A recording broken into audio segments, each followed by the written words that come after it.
Hi అండి, అందరికీ నమస్కారం. ఈరోజు మధ్యాహ్నం లంచ్ చూసేద్దామండి. మా ఇంట్లో నిన్న మా మనవడు పూరి చేయమని అడిగాడండి ఉదయం టిఫిన్కి. నేనేం రాత్రి అన్నం వండేసుకొని పాలు పోసి పెరుగు తోడు పెట్టుకున్నానండి అన్నము. ఆ అన్నం పొద్దున్నే అందరం తిన్నామండి. పొద్దున్న చేయలేదని చెప్పేసి ఈ పూట చేయమని చెప్తేనే పూరీలు ఇంకా కంపల్సరిగా పూరి చికెన్ చేశానండి. రండి చూద్దాం. ఇదిగోండి నాటుకోడి తీసుకొచ్చారండి మావారు. నాటుకోడి కూర వండాను. పప్పుచారండి, మునక్కాయ పప్పుచారు చేశాను. తోటకూర ఫ్రై చేశానండి. నేనైతే ఇవి చేసి పెట్టుకున్నానండి. ఇంకా నా మనవడు కావాలన్నాడని వాళ్ళ తాతయ్య తీసుకొచ్చాడు. ఇగోండి పూరీలు, ఇప్పుడే పూరీలు చేశానండి. తలా 2 పూరీలు చేశాను. అన్నం అండి, వైట్ రైస్ అన్నం వండేసాను.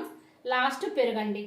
ఇంతేనండి. ఇంకా సింపుల్గా ఎండలకి తినకూడదు కానండి, ఆయిల్ తేవేసింది. కానీ మనోడు అడిగాడు, తప్పదండి, కంపల్సరీ చేయాల్సిందే. నచ్చితే లైక్ చేయండి.